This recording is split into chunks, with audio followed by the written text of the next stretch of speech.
Catherine entered the office, nodded slightly to the guard, and walked past the elevator to the stairs. She always walked up to the 5th floor. She went to the gym 3 times a week. More often than not, she didn't have time. Even to her apartment on the 15th floor, she often took the stairs when she still had energy left at the end of the day. Her heels beat a steady rhythm on the tile of the hallway and soon fell silent in the depths of the stairwell, as if she had flown upward. Out of sight, she was called a witch, a bitch, a queen. At 36, she looked 10 years younger. The true age gave away her eyes, intelligent, evaluating, eyes of a woman who had been through a lot in life. She dressed strictly businesslike, skillful makeup emphasized the natural beauty. "Who is it?" asked the young man who approached the guard. He gave him a picky look. "The director of the Phoenix Audit Company," said the middle-aged, overweight man respectfully. The woman had left long ago, and the smell of her perfume still lingered in the lobby. "Single?" the young man asked the guard,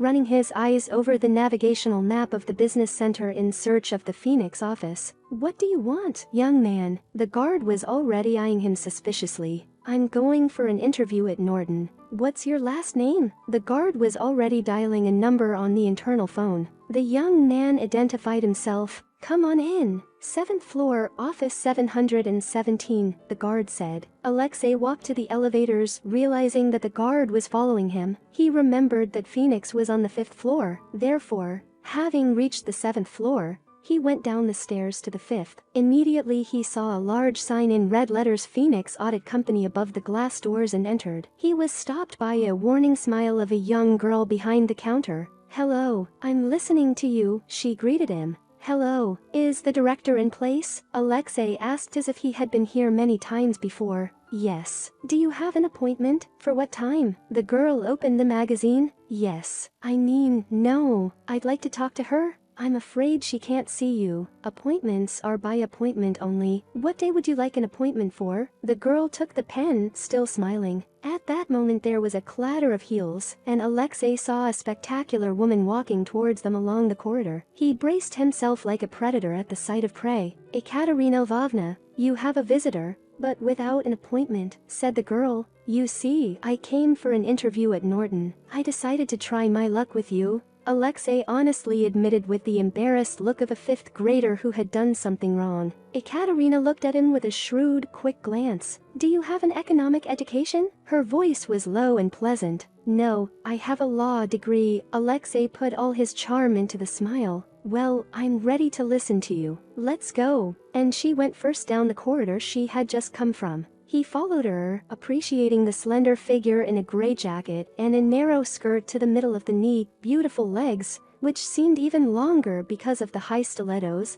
inhaled the scent of expensive perfume. "Ninotchka, don't connect me with anyone for 10 minutes, she said to the pretty young secretary at the reception desk, and opened the oak door. "Come in." The thick, soft carpet damped the clatter of footsteps in her heels. Ekaterina sat down in her seat at the head of the long polished desk. With a glance she pointed to a row of chairs at the sides. "What position do you expect to get?" "I don't know," Alexei said and smiled apologetically. "I think you'd better go back to Norton Law Firm," Catherine said coldly. "To be honest, I've never worked in an auditing company, but I need a job. I'm a fast learner. Give me a chance." "I would like to try," he said eagerly. Catherine looked at him carefully again. "One of our oldest employees is retiring. In 2 weeks he will familiarize you with the work. Salary in full will be only after a 2-month probationary period. If you do well, do you agree?" Sparingly, businesslike, said Catherine. "I'm satisfied with everything. I will not let you down, you'll see." Alexei portrayed on the face of sincere joy. "Do you have the documents with you?"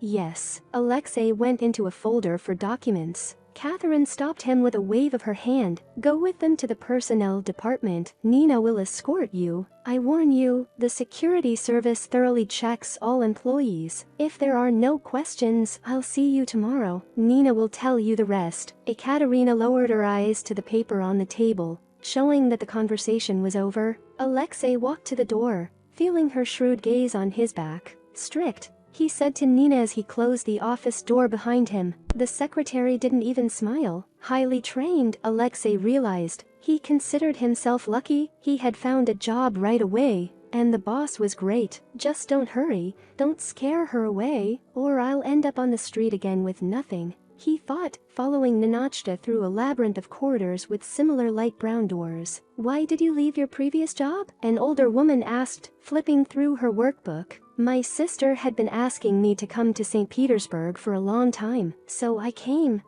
across your company. I like the name, Alexei said, not the least bit embarrassed. I can't tell you that I seduced the director's daughter in Yekaterinburg. The stupid fool got knocked up, and he barely escaped the wrath of her father. The woman put a template application and a blank sheet of paper in front of him. Alexei wrote, thinking about Catherine. Young, but already a director, surely not without the favorable participation of an influential person. Well, he was not far from the truth. Catherine grew up in a small town, with the factory chimneys of the pulp and paper mill releasing into the sky clouds of gray stinking smoke. Mom worked at the mill for 20 years, got a lung disease from which she died just before Katya finished school. After receiving her diploma, Katya left for St. Petersburg in search of happiness. It turned out to be Ilya, who studied in the senior year of the institute where Katya entered. He took the pretty girl under his guardianship. When she said that she was pregnant, Ilya left her, going somewhere, to give birth and raise a child alone. So Katya had an abortion. How old is she? She'll have more children. But it turned out that she wouldn't have any more children. Having had such an experience, Katya stopped paying attention to men. At one of her business meetings, she met the director of the company Phoenix. He was older than her by 22 years, and when he offered to become his wife and partner,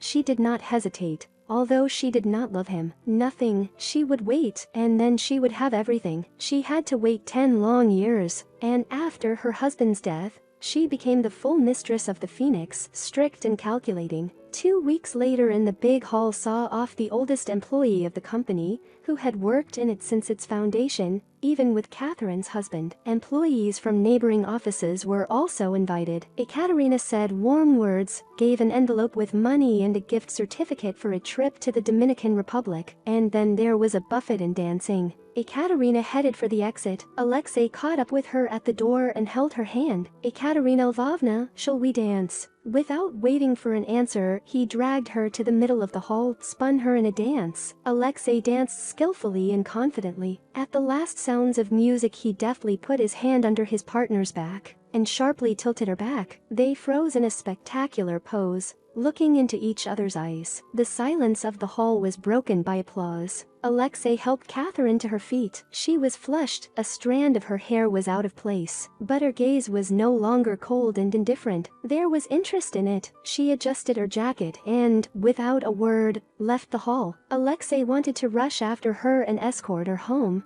but restrained himself. There's no hurry, he reminded himself. After the corporate party, Alexei avoided Ekaterina. When she appeared, he pretended to be very busy with work, and by this he aroused her interest in himself, and she could not stand it, gave up first. Nina came to Alexei and said that Ekaterina Lvovna called him to her. Alexei entered without subservience and fear, stopped at the door. I talked to the staff of the department. You are praised. You are really easy to learn. Your probationary period is coming to an end, said Catherine in a steady voice. From tomorrow you are on staff with a corresponding salary. Alexei thanked her discreetly and went out. A week later, as if by chance, he met her on the way out of the building. He offered to give her a ride, opening the car door. Your driver is late. Get in, Ekaterina Lvovna. I'll give you a ride. She thought for a moment, and then got into the car. At the house, Alexei got out of the car and walked her to the entrance. He was afraid that she would not let him in,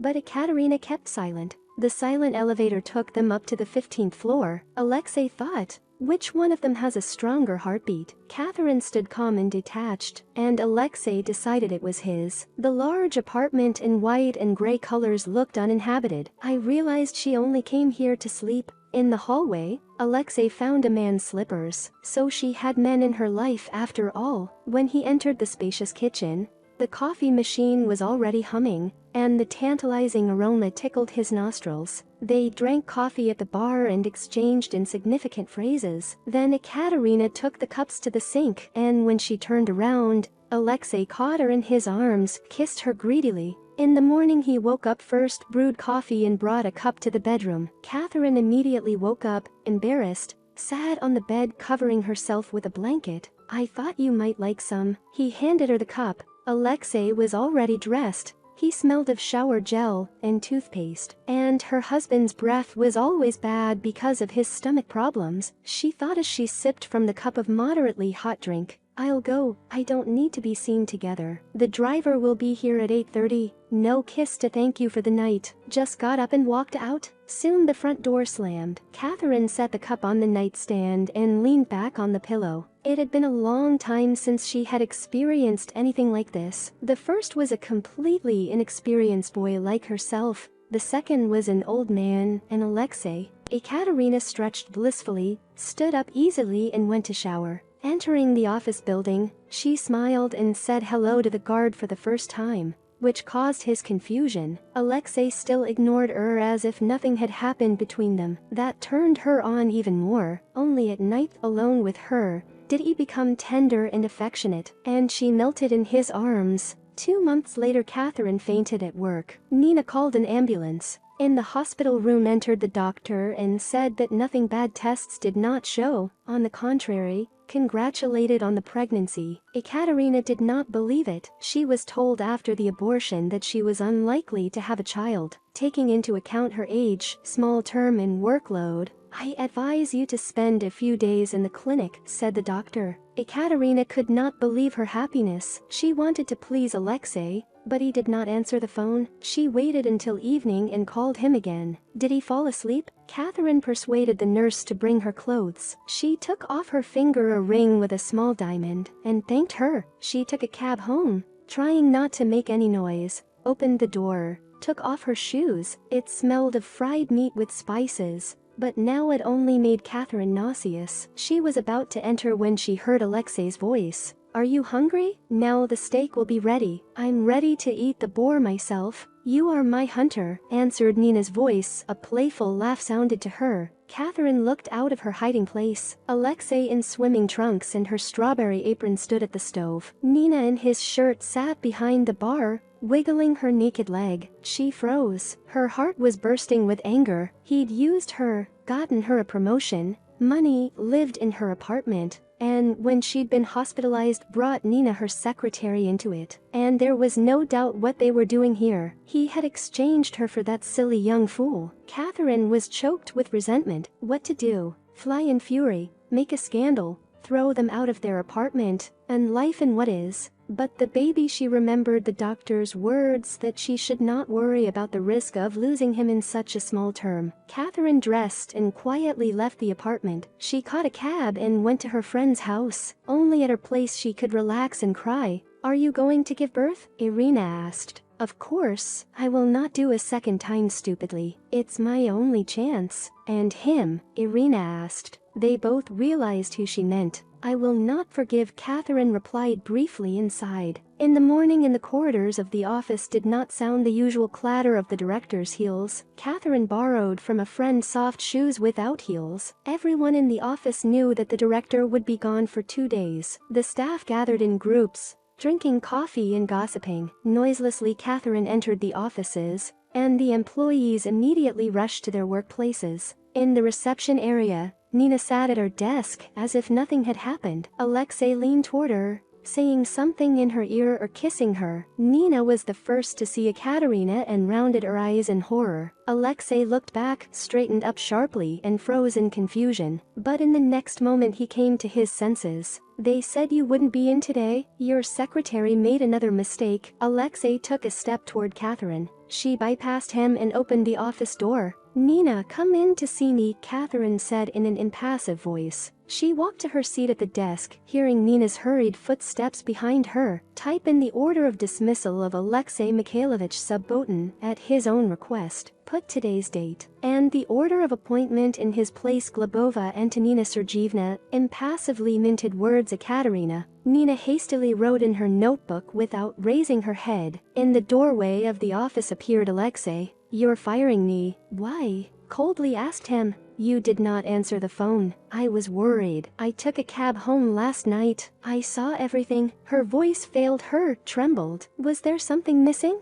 I gave you everything you ever wanted. And you brought that stupid girl to my house? And you ask me why?" Nina looked at Catherine with horror. "You've made too many mistakes. You're fired too." Catherine's voice didn't waver. "You'll regret it." Alexei hissed through his teeth and left the office. But the door did not slam as he had expected, but closed softly behind him. Catherine got up from the desk and walked to the large window, behind which lay the city, shrouded in autumn gold. "No man will ever hurt me again. Never again." She had forgotten that she had said the same words to herself years ago. But without love, there's no life, only existence. Money, it's good when they have, but they do not replace the beloved, they do not buy happiness. Catherine did not hear Nina slipped out the door. In May, Catherine was walking in a spring park with a stroller, keeping her eyes on her sleeping daughter's face in a foam of snow-white lace. A man and a woman were sitting on a bench in front and arguing loudly. She accused him of losing all his money, of not being able to find a job, and he asked to give him another chance to win back.